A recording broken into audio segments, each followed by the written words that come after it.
দর্শক, বন্যা ও ভারী বৃষ্টিপাতের কারণে কুড়িগ্রাম জেলায় স্থানীয়ভাবে উৎপাদিত মরিচ সহ বিভিন্ন সবজি ক্ষতিগ্রস্ত হয়েছে।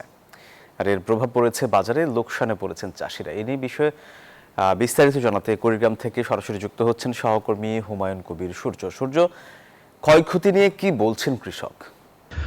সোহাগ, আপনি যেটা বলছিলেন, কুড়িগ্রামে ভারী বৃষ্টিপাতের কারণে এখানে যে সকল সবজি চাষ করা হয়েছে এই সবজির উপর বিরূপ একটা প্রভাব পড়েছে। বিশেষ করে আমরা আজকে মরিচের বাজারটা আমরা দেখতে গিয়েছি, সেখানে আমরা জানতে পারলাম 380 টাকা করে এখন মরিচের কেজি বিক্রি হচ্ছে, যেখানে প্রান্তিক পর্যায়ে কৃষক 80 থেকে 100 টাকা তারা মরিচ বিক্রি করছে। সেই মরিচ বাজারে গিয়ে 360 থেকে 80 টাকা বিক্রি হচ্ছে। এবং একই অবস্থা অন্য অন্য সবজিতে। আমরা বরবটি, লাউ, বেগুন এগুলোতে দ্বিগুণ দাম আমরা লক্ষ্য করছি।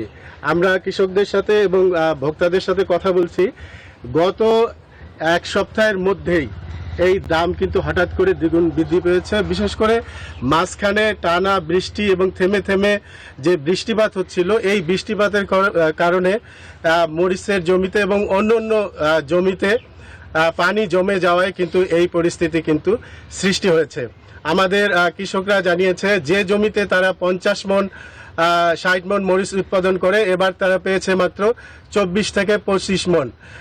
এবং এর কারণে তাদের গতবারের তুলনায় যে লাভটা হয়েছে, এবার কিন্তু সেই লাভটা তারা পাচ্ছে না।